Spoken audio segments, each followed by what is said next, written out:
Selama beberapa pekan terakhir, Indonesia dihebohkan dengan kedatangan ribuan pengungsi Rohingya di pantai Aceh. Kedatangan mereka berkaitan dengan konflik etnis yang terjadi di Myanmar.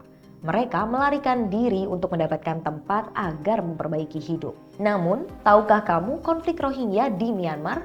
Berikut ulasannya. Sejak akhir abad ke-18, konflik Rohingya bermula dari Arakan Utara yang terdiri dari kota Maungdaw dan Butidong yang dilanda berbagai kerusuhan dan arus pengungsi.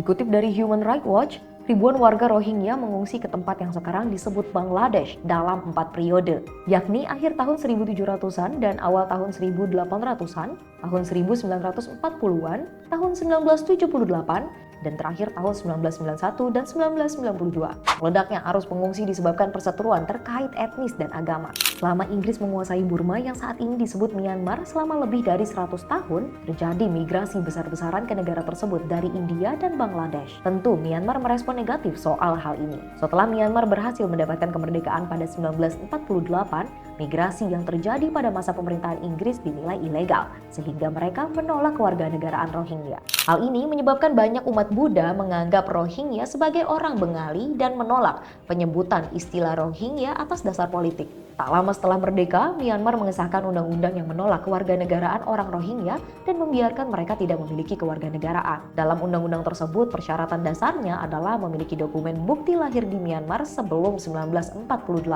dan fasih dalam salah satu bahasa nasional. Tentu saja aturan itu menyulitkan warga Rohingya. Selama beberapa dekade, warga Rohingya terus mengalami kekerasan, penganiayaan, dan diskriminasi. Pada Agustus 2017, pasukan keamanan Myanmar memulai kampanye kekerasan sistematis terhadap penduduk Rohingya di negara bagian Rakhine. Dalam kurun waktu 2 minggu, hampir 300.000 warga Rohingya melarikan diri ke Bangladesh karena muncul laporan mencekam terkait terbunuhnya ratusan orang, termasuk anak-anak. Cox's Bazar, distrik di Bangladesh dekat perbatasan Myanmar, dipenuhi dengan para pengungsi yang terpaksa tidur di lantai dan di jalan. Kondisi mereka kian memprihatinkan dengan kurangnya sumber makanan, air bersih, dan tempat tinggal.